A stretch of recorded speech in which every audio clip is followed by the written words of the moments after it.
Who remembers what we talked about last week?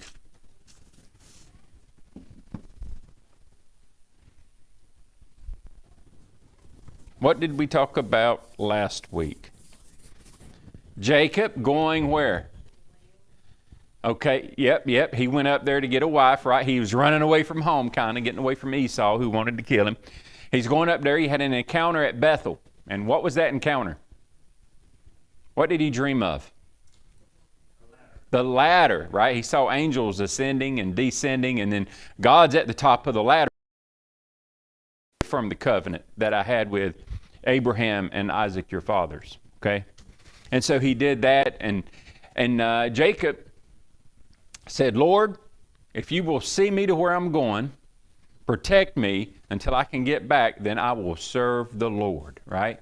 And so, and we see that God was with him.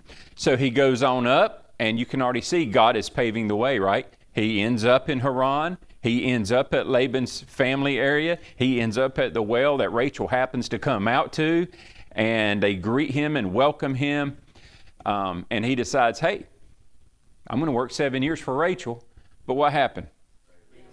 He was kind of intrigued, right? You got to marry the oldest one first. That's the custom. So he was getting a dose of his own medicine. So he received Leah.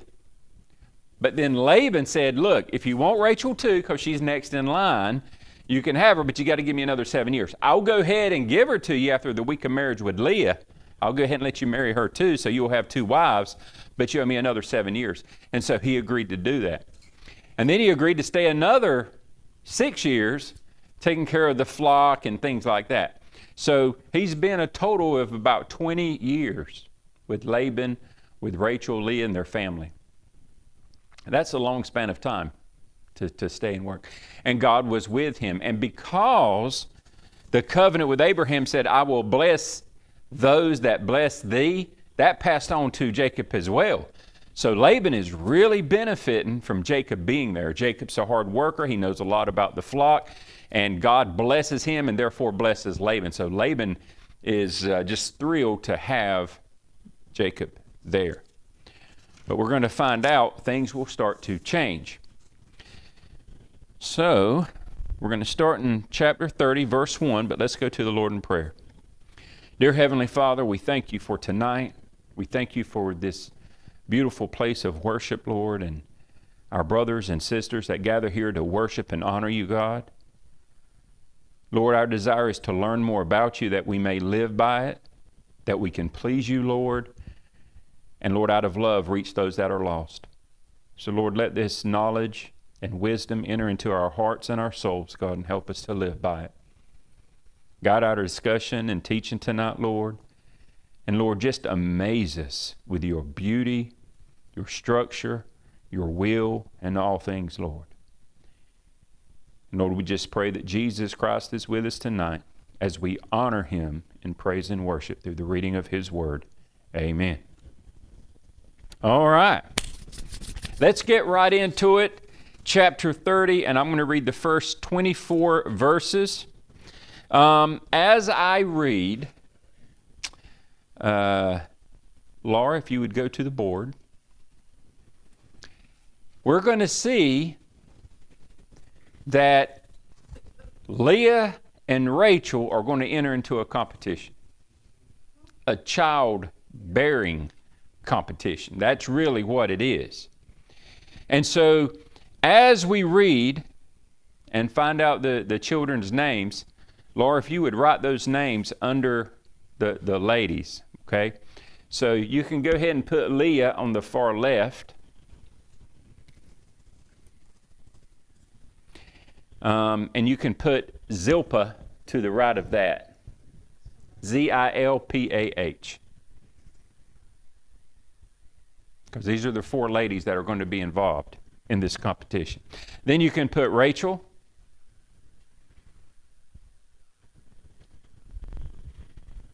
And then Bilhah. Bilhah. So you have Leah and her handmaiden, and then you have Rachel and her handmaiden, okay? So those are the 4 that are going to have the 12 sons that become the leaders of the 12 tribes of Israel. Okay, now we have to go back to chapter 29 because Leah started to have children, okay, and it was getting into that. So let's actually go back. Let's see.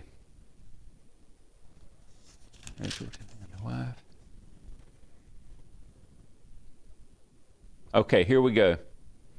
Let's go to verse 30 of chapter 29. And he went also unto Rachel, and he loved also Rachel more than Leah, and served with him yet 7 other years. And that's what part of our summary was talking about. And when the Lord saw that Leah was hated, he opened her womb, but Rachel was barren. And Leah conceived and bare a son, and she called his name Reuben. So that's the first son, right? Reuben. You can make it bigger if you will. Thank you, sweetheart. I know. You can make it about 3 times that size, actually. Or about 4 inches, if you will. I'm kidding. I love my wife. She wants to knock me sometimes.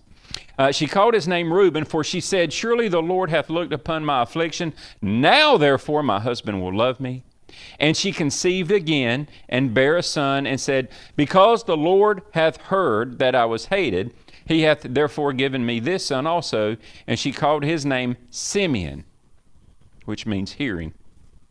And she conceived again, and bare a son, and said, now this time will my husband be joined unto me, because I have borne him 3 sons. Therefore was his name called Levi. But wait, there's more. And she conceived again, and bare a son, and she said, now will I praise the Lord. Therefore she called his name Judah, and left bearing. So at the end of the last chapter, she had 4 sons. Because God's like, I see that you're hated, Leah, and you're the first wife. So I'm going to open your womb, but I'm going to close Rachel's. And that's exactly what happened. Do you think God has a plan in these things? I think he does. I think the Lord knows exactly how he wants things, right? All right, chapter 30. And when Rachel saw that she bare Jacob no children, Rachel envied her sister and said unto Jacob, give me children, or else I die. And Jacob's anger was kindled against Rachel. And he said, am I in God's stead, who hath withheld from thee the fruit of the womb? And she said, behold, my maid Bilhah, go in unto her, and she shall bear upon my knees, that I may also have children by her. And we've talked about that tradition, right? Because Rachel is a free woman as we look at it, kind of like Sarah. And so she takes her handmaid, bears the child on her knees, and she counts it as hers.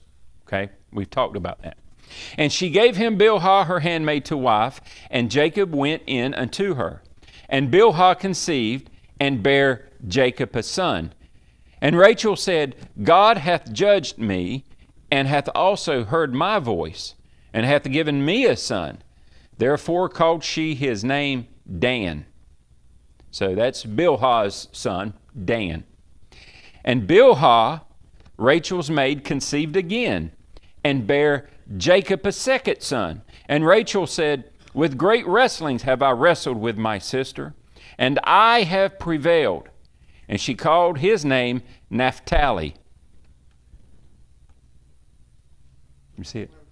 N-A-P-H. Yeah, verse 8. Verse 8. Naphtali. Verse 9. When Leah saw that she had left bearing, she took Zilpah her maid and gave her Jacob to wife. I guess she was like, uh-oh, Rachel's catching up on me. So she takes her handmaid and gives her to Jacob. And Zilpah, Leah's maid, bare Jacob a son. And Leah said, a troop cometh. And she called his name Gad. So Zilpah's first son was Gad. And Zilpah, Leah's maid, bare Jacob a second son. And Leah said, happy am I, for the daughters will call me blessed. And she called his name Asher. Verse 14, and Reuben went in the days of wheat harvest. Now Reuben's the oldest son of Jacob, okay, the firstborn of Leah. And Reuben went in the days of wheat harvest and found mandrakes in the field, and brought them unto his mother Leah. Then Rachel said to Leah, give me, I pray thee, of thy son's mandrakes. And she said unto her, is it a small matter that thou hast taken my husband? And wouldest thou take away my son's mandrakes also? And Rachel said, therefore he shall lie with thee tonight for thy son's mandrakes. And Jacob came out of the field in the evening, and Leah went out to meet him and said, thou must come in unto me, for surely I have hired thee with my son's mandrakes. And he lay with her that night. And God hearkened unto Leah, and she conceived and bare Jacob the fifth son. And Leah said, God hath given me my hire, because I have given my maiden to my husband. And she called his name Issachar.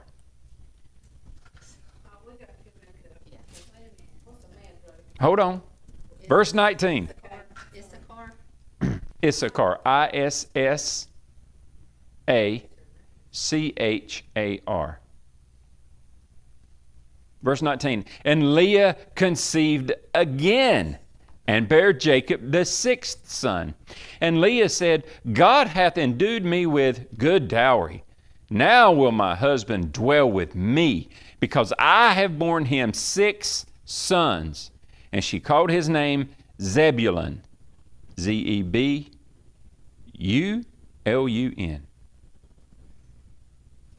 And afterwards she bare a daughter, and called her name Dinah. Now that's an interesting insert, is it not? We don't know how many daughters they actually had, but this one was named in the Bible. So I'm thinking we're going to probably see her later on, maybe in chapter 34. All right. I got to find my place. Hold on. There it is. Verse 22. And God remembered Rachel, and God hearkened to her and opened her womb. And she conceived and bare a son, and said, God hath taken away my reproach. And she called his name Joseph, and said, the Lord shall add to me another son. So that's where we are right now. So how many sons have been born unto Jacob? 11. There's still one more to come, right, that we haven't read about. Anybody know his name? Benjamin. Benjamin. So you can go ahead and put Benjamin under Rachel, so that we'll have all their names there, okay? So that's the competition that the women were having, okay, Leah and Rachel. And Leah was really blessed. You know, she had a lot of children, a lot of sons. All right, let's take a look at some of the things that we read about in those first 24 verses. Let's break it down. So we see that Leah is having all these children at the start, and Rachel becomes envious. Now, the way I understand the Bible when I'm reading it, Jacob has 2 wives, Rachel and Leah, and they have separate tents, okay? They have their own tents, and their handmaids probably live like right next door to them. They're like their servants and take care of them and stuff. But Jacob, when he rests at night, probably prefers to lay with Rachel and spend time with Rachel. And so that's why we see Leah a lot of times like, now my husband will stay with me. Now I will have my husband's attention, okay? Because he's given most of his attention to Rachel because he loved her more. Then we see Rachel envies her sister, and she goes to her husband's like, you need to give me some children. And Jacob's like, we've been trying. Why are you asking me? I'm not the one closed your womb. That's God. That's not on me. So he got a little angry that she was, mad at him for her not having children. He goes, that's not on me. He explains that it's not his fault. It's God's responsibility on whether she bears children or not. So Rachel does what the good women back then did. What did she do? Yeah. This is Bilhah, my handmaid. You know her. She lives right beside me. I want you to marry her, and the children that she has, I will take them as my own. They'll be my children. Now, do you think this man said, no, I'm not going to take another woman? He's like, all right, I'll oblige to that. I'll do what you want. I'll do what you want, right? Kind of runs in the family, it looks like. So he takes Bilhah as a wife so that Rachel can have children through her handmaid.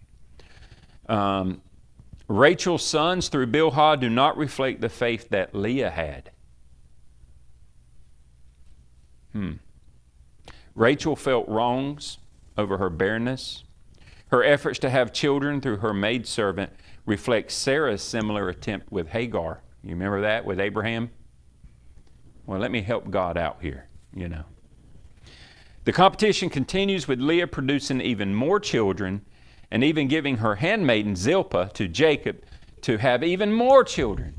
So Leah's like, oh, you're going to try to catch up? Well, let me just go ahead and get a good lead. And that's what she did. I mean, she really jumped out there.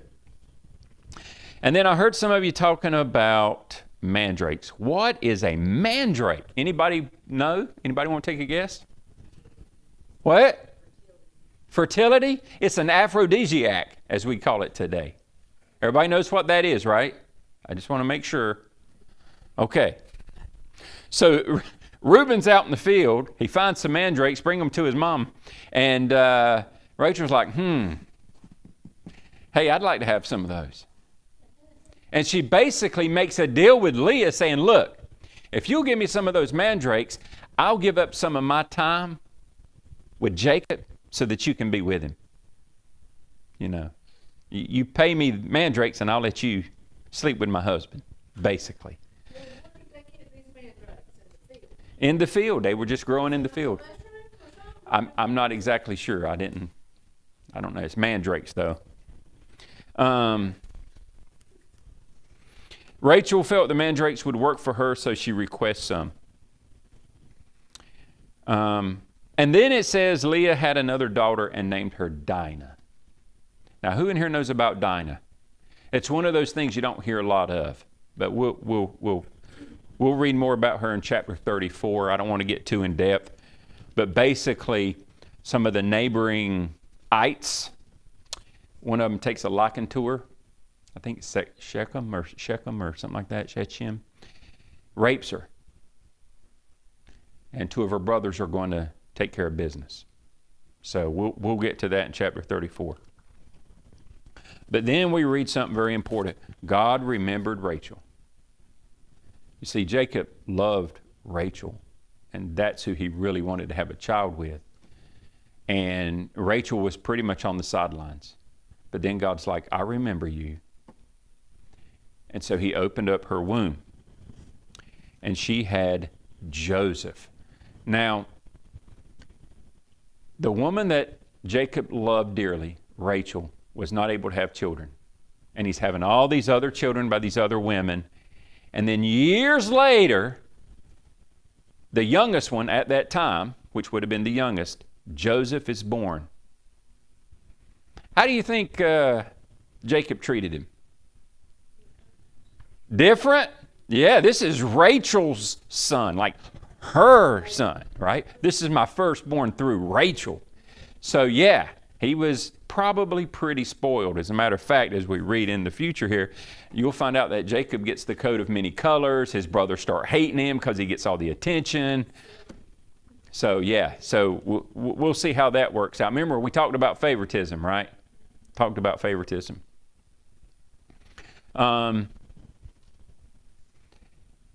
And then she'll go on later on and give him another son, Benjamin. Now, God really blesses Jacob here. Don't forget, how did Jacob receive his blessing originally? Yeah. He assumed the identity of his older brother, right? of the firstborn. He assumed the identity of the firstborn. What do y'all think about that? Is it right? Who else in the Bible assumed the identity of the firstborn?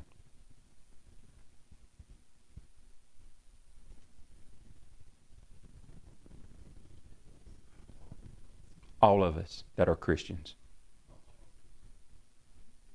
Think about that. Do we go before God Almighty, hey, I'm Dewayne Nobles, judge me and see if I can get into heaven?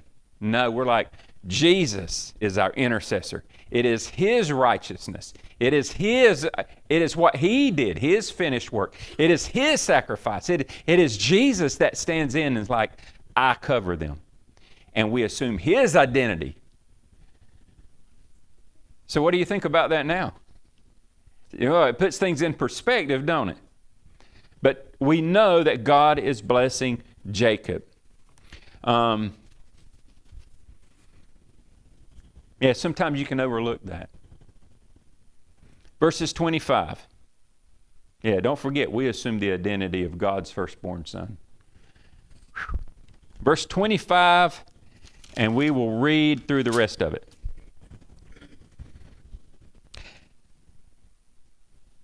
And it came to pass, when Rachel had borne Joseph, that Jacob said unto Laban, Send me away, that I may go into my own place, and to my country.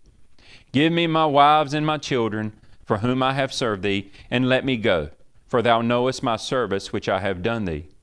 And Laban said unto him, I pray thee, if I have found favor in thine eyes, tarry.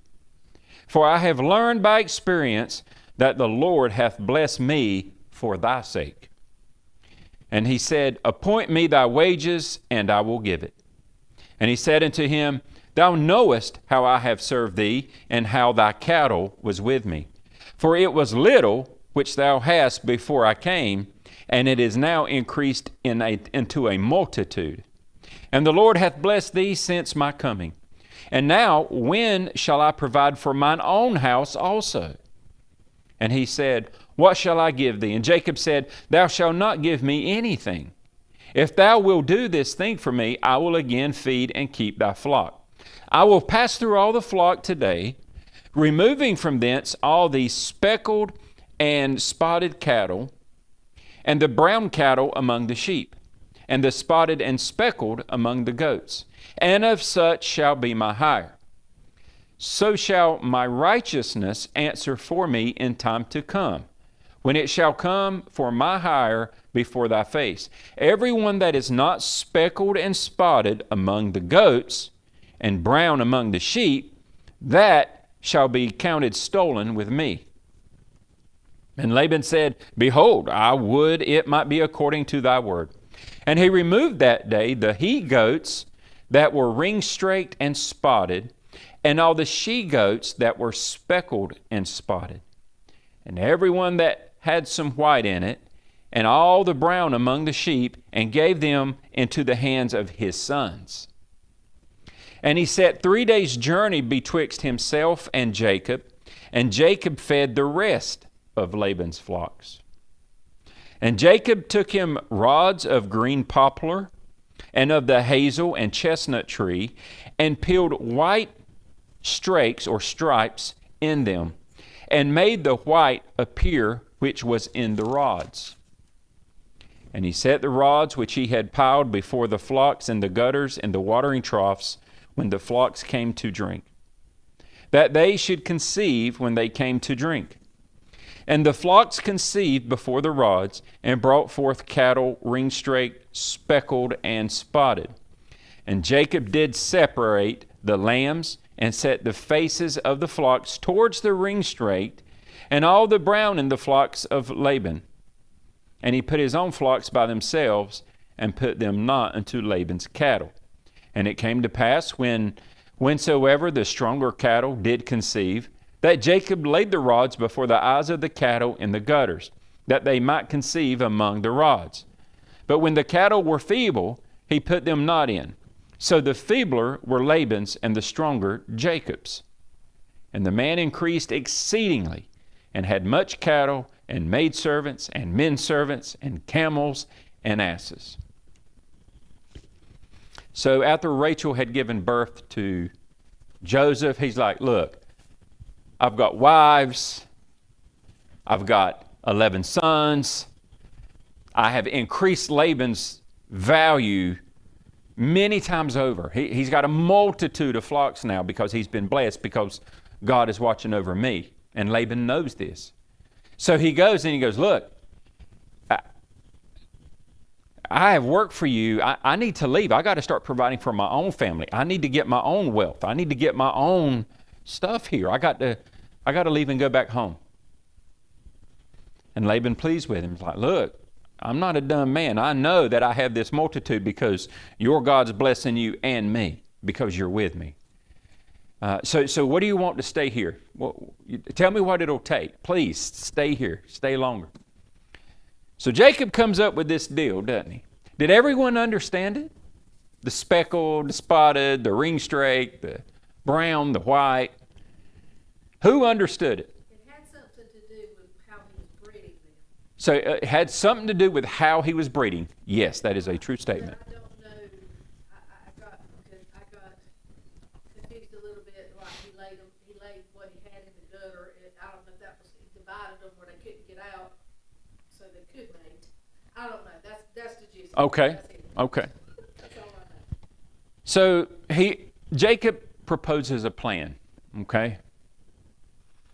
He would receive as wages the black and multicolored goats.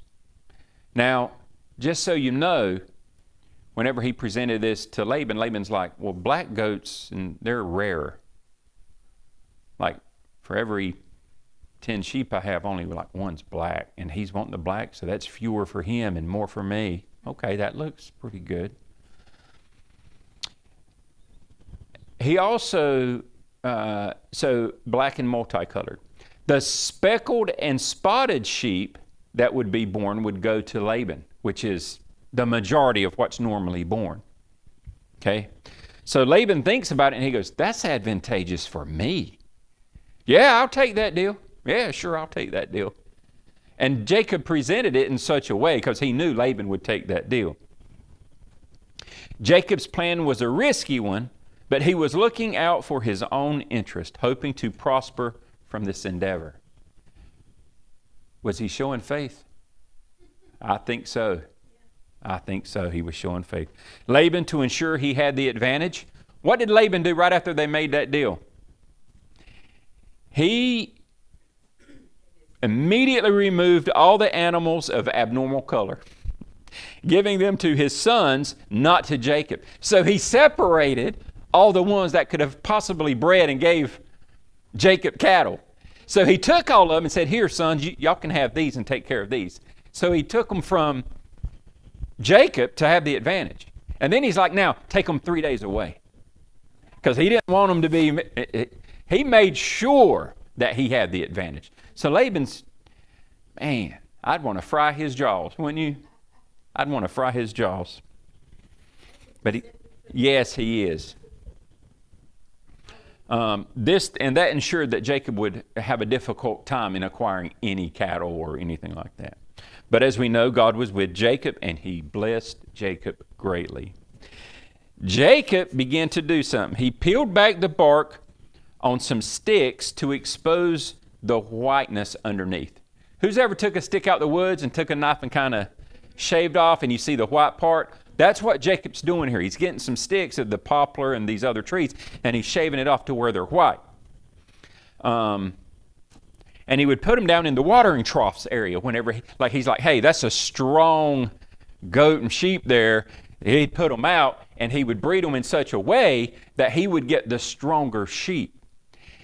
Now, there is a superstition, I guess you can say back then, that whenever these sheep copulate, and I'm sure you know what that word means, have sex, whatever's on their mind influences what kind of offspring they have. So if they see white, somehow it was they believe that it would affect the color of the babies coming out. Now, I've not done scientific research on this. I have not tested it myself. But yes, some geneticists say that there is something to that. They're saying that there is something to, they don't know exactly how, but there's something to that. Okay? Obviously, Jacob knew about it, or he was like, you know what? Well, I don't know if he was superstitious or if he was just doing something that maybe God through an angel told him to do, because we'll read later on that an angel did talk to him. And I think an angel kind of said, do this when this happens. That's what I think, because that sounds like something, superstition does not sound like something Jacob was into, but listening to what an angel had told him, I believe he was more into that. He had done that for 14 years already. He had been tending to the flock. Yeah, he had been tending to the flock. Multiplied the bond. Yes. So he's just doing basically probably what he. Yeah, but they specifically say he was doing this now. So whether it was a superstition, but I think it was more of God directing him through an angel, do it this way,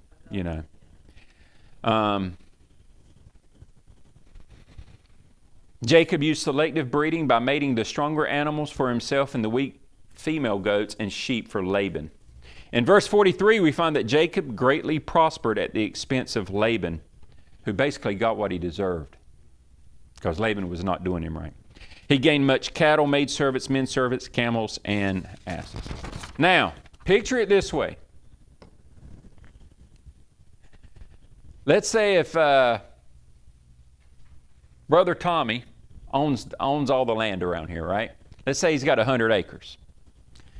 And I've been farming it. And I'm like, look, I got some children. I married your daughter. I got to make my own, Pa, And, help me out. And he would say, and I said, give me 2 acres of your 100 acres. And let me farm that for myself. And I'll even take it near the swamp. And all the rest, I'll farm all the rest for you. And that sounds advantageous to him, don't it? But then what if 5-6 years later, I'm building a new home. I've got crops stored. I've got money in the bank, and I am surpassing him in wealth because of all that 2 acres is producing. How do you think his mindset towards me would be? What's going on here? What are you doing? Why are you getting so rich and you're passing me? And what's going on here? So that's what you can imagine to happen. And it just so happens that in chapter 31, let's see how it starts off, shall we? Any questions on chapter 30? We covered the mandrakes. We covered the selective breeding that was going on, right? They were cheating. Somebody was cheating. All right, chapter 31. Let's begin. Let's read the first 3 verses. And he heard the words of Laban's sons, saying, Jacob hath taken away all that was our father's, and of that which was our father's hath he gotten all his glory, or all his wealth. And Jacob beheld the countenance of Laban, and behold, it was not toward him as before. And the Lord said unto Jacob, Return into the land of thy fathers, and to thy kindred, and I will be with thee. So what's going on here? What's Jacob starting to notice? What? Yeah.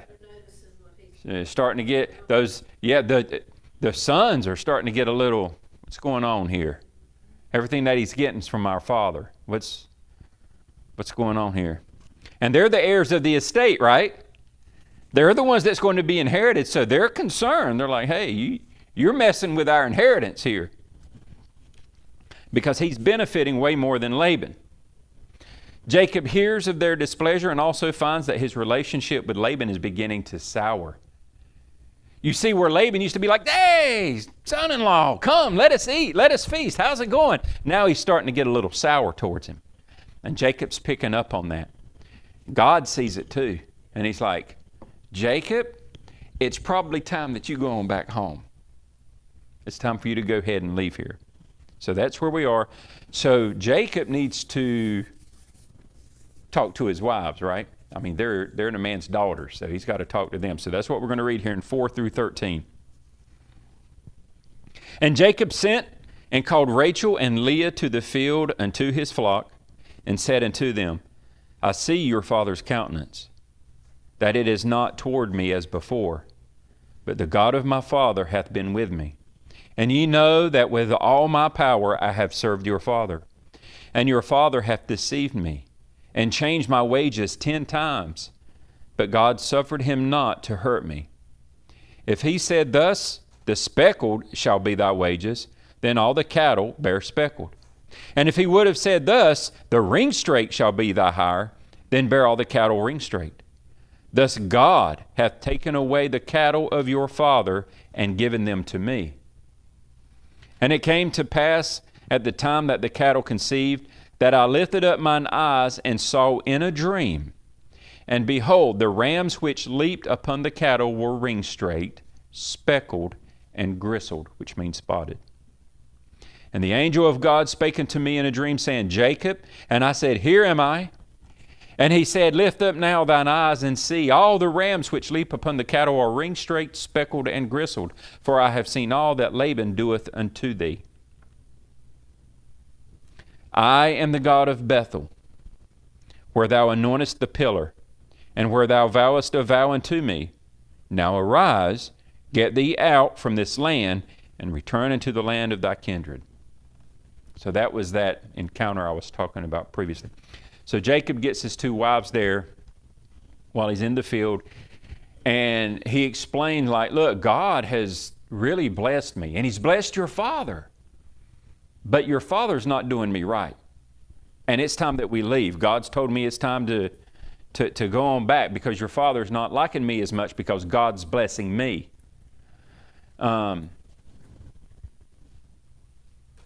He gave God the credit for the significant increase in cattle, saying that it wouldn't have mattered which sheep Laban would have wanted to keep. God would have still increased whichever one belonged to Jacob.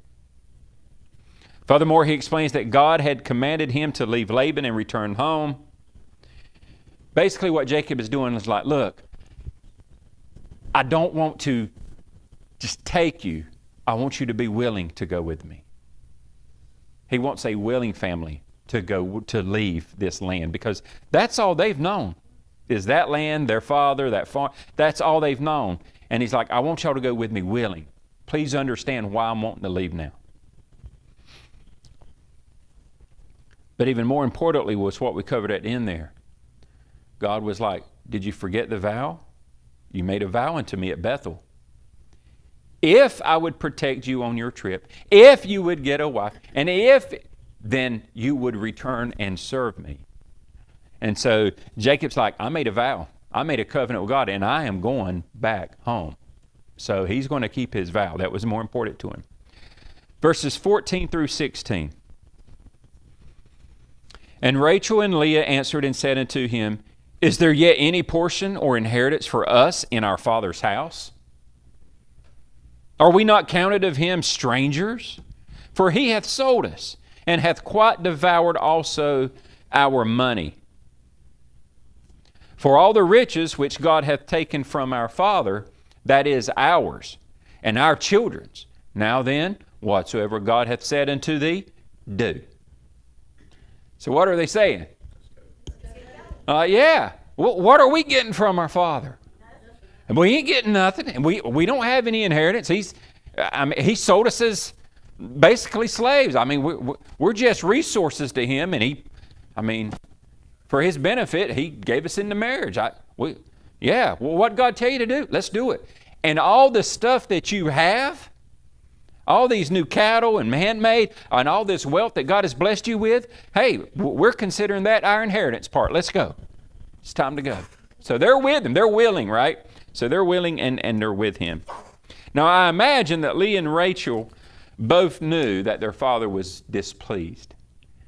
Don't you think the daughters would know that their father would be at the dinner table like, every time I turn around, that Jacob's got better sheep than I do, or I'm sure they knew. But it's like, well, should we tell Jacob, that father's upset? But see, Jacob perceived it himself. And they explained that they were with him. Urged Jacob to do as God had commanded. 17 through 22. Then Jacob rose up and set his sons and his wives upon camels, And he carried away all his cattle and all his goods which he had gotten, the cattle of his getting, which he had gotten in Padam Aram, for to go to Isaac his father in the land of Canaan. So he's ready to go home. And Laban went to shear his sheep, and Rachel had stolen the images that were her father's. And Jacob stole away unawares to Laban the Syrian, in that he told him not that he fled. So he fled with all that he had, and he rose up and passed over the river and set his face towards Mount Gilead. And it was told Laban on the third day that Jacob had fled. He didn't waste time, did he? Hey, it's time for me to keep my covenant. I'm going back home. What I promised the Lord and what I intended to do the whole time. So he loads up his family, everything that he owns. He puts them on camels, and off they go. Basically, he's doing it low profile. Shh, get your stuff. Pack your bags, pack your house, get your cosmetics, get on the camel, get it loaded, shut the doors, put on your seatbelt. We are taking off. Push the car out the driveway, and I'll start it when we get far enough away, right? So he's like, we're getting out of here. We're getting out of here. Didn't tell Laban he was leaving. Laban didn't know they had left for how many days? 3 days. 3 days. Now, it probably would have been okay, but it became risky because what happened? Rachel took Laban's images. Now, what are y'all picturing? Took their images. Took Laban's images. You think it was like someone had hand-drawn his family's portrait? What are you picturing? His idols. Okay. Yeah, false god, pagan little figurines. That's images, right? That's images. No graven images. No, okay. These images were known as teraphim. Teraphim. Okay, that's what they were known as back in those days. The definition for teraphim: small images or cult objects used as domestic deities or oracles by ancient Semitic peoples. This indicates that there was definitely some kind of pagan influence in Laban's family. Okay? Remember, Abraham was from that land originally, right? Where we believe Nimrod and all that was, and his father Terah was making these images and had images in his house too. So, yeah, this land is full of that false god, cultic stuff. We got a big clue in 1925. 4,000 clay tablets, referred to as the Nuzi tablets, N-U-Z-I, were discovered during an excavation of Nuzi, an ancient Mesopotamian city southwest of Kirkuk in Iraq. So this is east of Haran, okay? So it's in that Mesopotamian region, but they found these clay tablets in this, as they were digging up this old ancient city of Nuzi, all right? According to these clay tablets, teraphim were used as a right to inheritance, and were also often used to mark the boundaries of one's property. Okay? So basically, they would take these little figurines and they would put them on their land, on a post or something, and it would basically say, hey, this land belongs to Laban. If Laban died, his sons could take those teraphim and take them to the community and say, look, we're claiming that land is ours now, as a right of inheritance. So that's how it was used. When we read that Rachel stole them, why do you think she stole them? This is Rachel now. She's a little spicy herself, right? Hey, we're leaving? All right. Hey, I'm catching up, sweetheart. I got one more thing I got to get.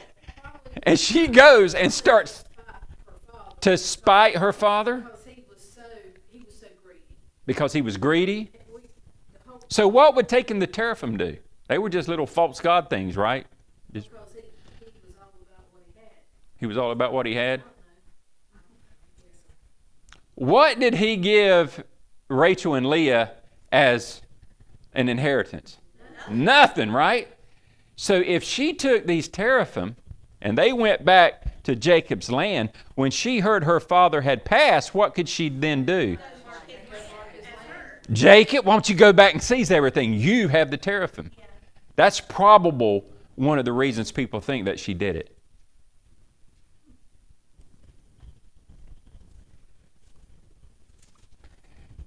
Jacob could lay claim. So it's no wonder why we're going to see Laban take off to intercept him. All right, let's see, what's the next verses here? 23 through 30. So, 22, it says, and it was told Laban on the third day that Jacob was fled. And he took his brethren with him and pursued after him 7 days' journey. And they overtook him in the Mount Gilead. And God came to Laban the Syrian in a dream by night and said unto him, Take heed that thou speak not to Jacob either good or bad. Then Laban overtook Jacob. Now Jacob had pitched his tent in the mount, and Laban with his brethren pitched in the mount of Gilead. And Laban said to Jacob, What hast thou done, that thou hast stolen away unawares to me, and carried away my daughters as captives taken with the sword?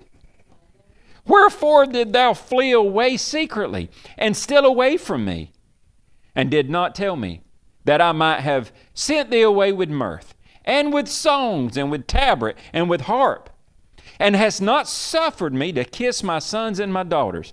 Thou hast now done foolishly in so doing. It is in the power of my hand to do you hurt. But the God of your father spake unto me yesternight, saying, Thou take heed that thou speak not to Jacob either good or bad. And now, though thou wouldest needs be gone, because thou sore longest after thy father's house, yet wherefore hast thou stolen my goods? Gods, wherefore hast thou stolen my gods? Took him 7 days to catch up. I bet they were putting some ground between them. After 7 days, they go, all right, we can rest now. And then here he comes, right? Here comes father-in-law. Before he could confront Jacob, though, God speaks to Laban. And he said, be careful. Be careful, Laban, what you do. Basically what God, look, I'm showing mercy to you. Don't say anything good or bad. He's got my protection, basically. Man, ain't that something? Wonder how many times the devil's wanting to come and beat us up. And God's like, wait a minute now, you didn't run that through me.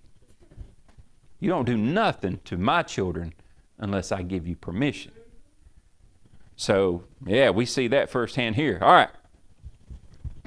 Without this divine intervention, Jacob may have returned home without anything.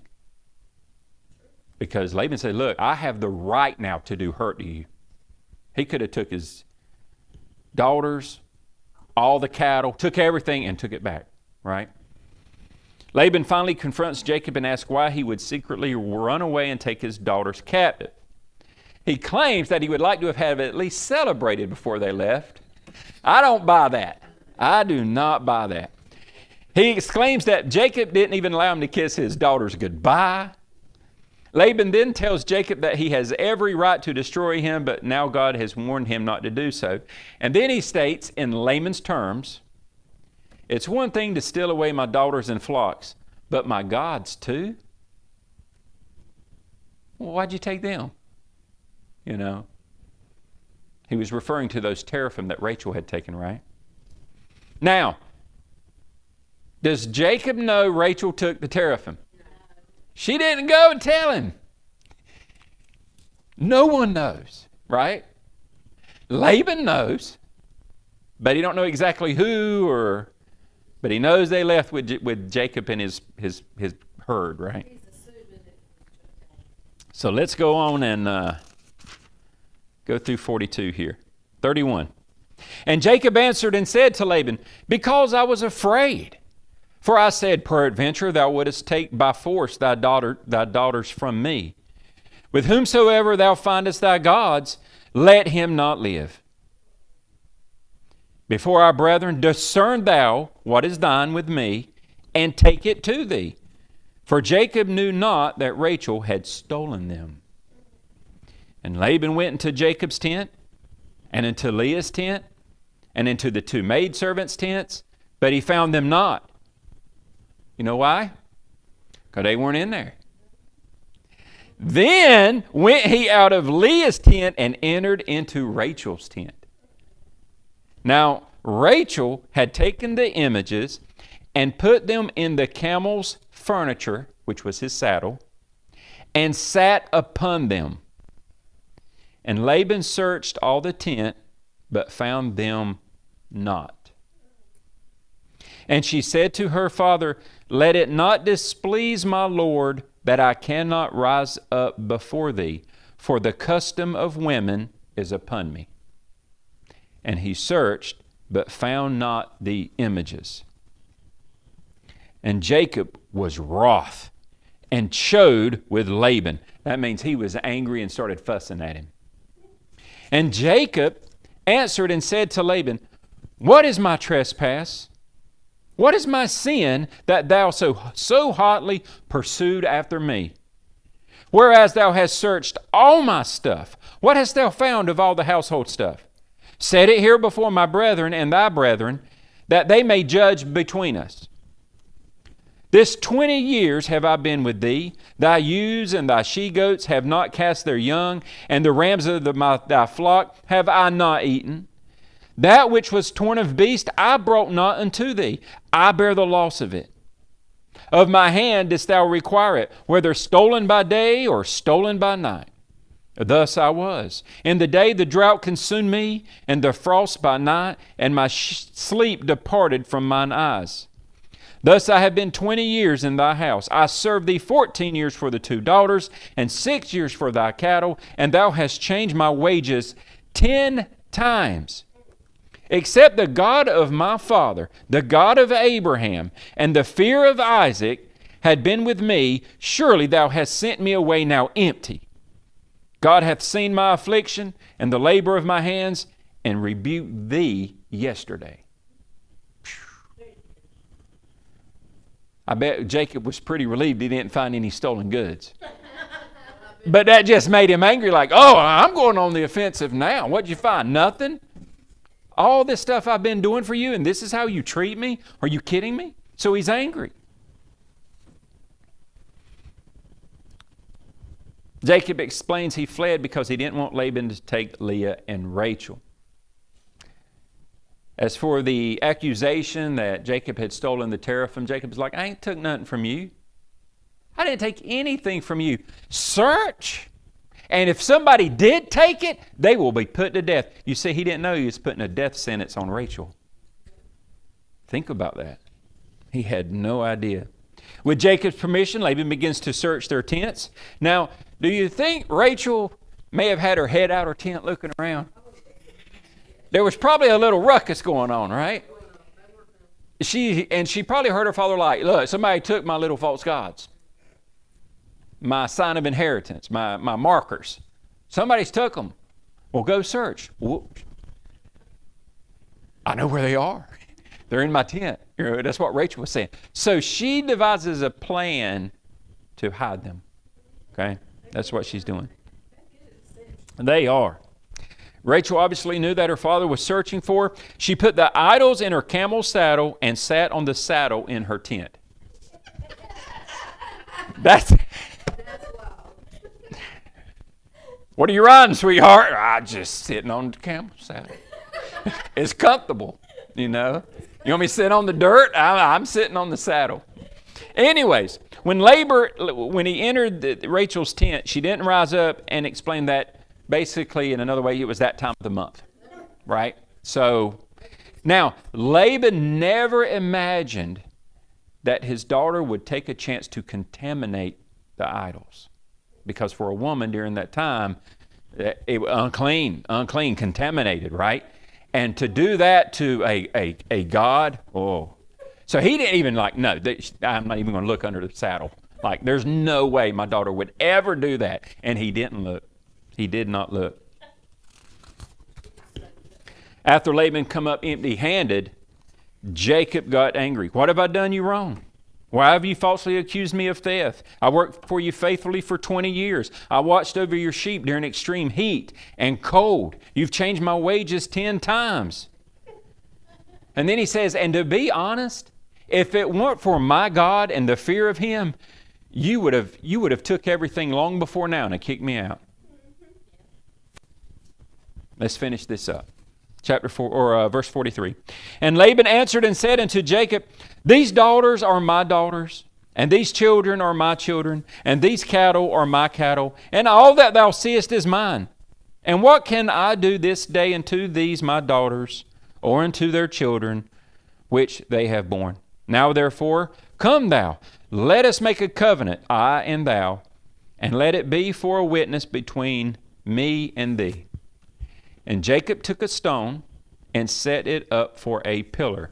And Jacob said unto his brethren, gather stones. And they took stones and made a heap.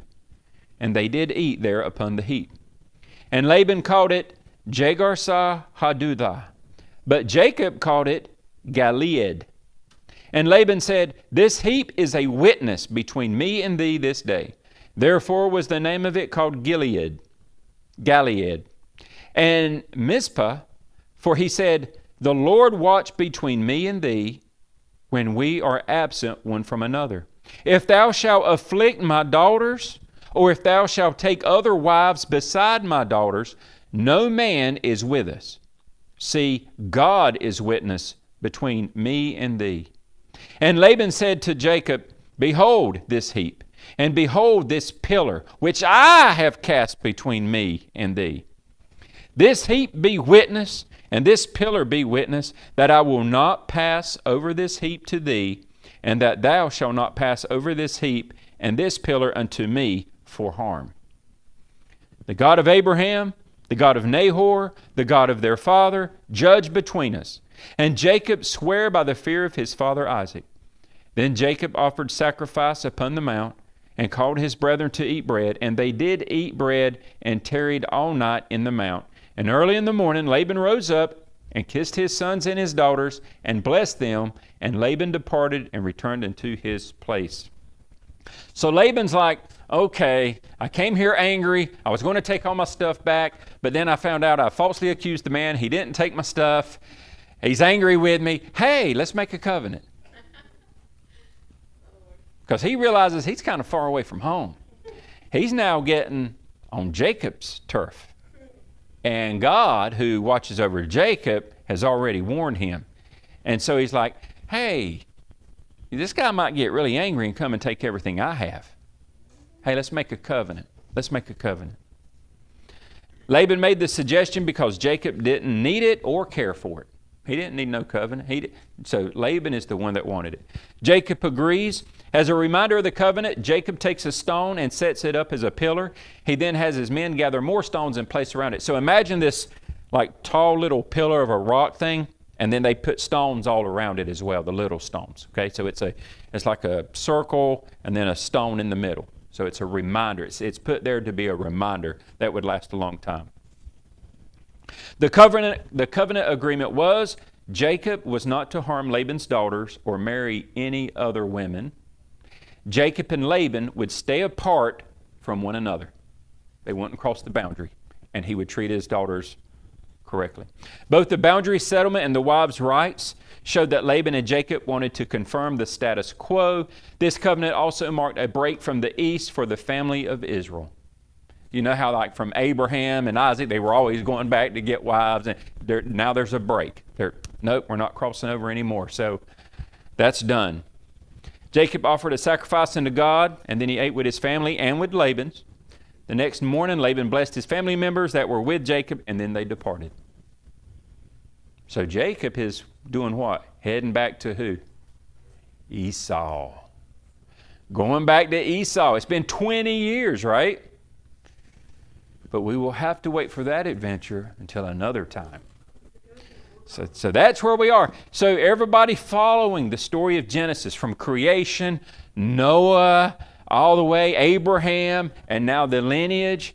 Because understanding Israel, understanding the Jews and where they come from, why they are God's chosen people, how Jesus came, It's very important. It helps you understand all of this and how God plays a direct role in His will and what He wants, and His planned way of salvation for us and how it came about.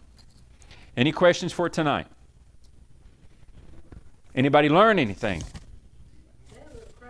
Yeah, that's some family drama. Ain't nobody got time for that, right? I could picture it in modern day. Shh, don't wake up your father. Get in the car. We're getting out of here. I don't know. When I study, sometimes I start laughing to myself because I can see me in them. Like, shh, don't wake up your father.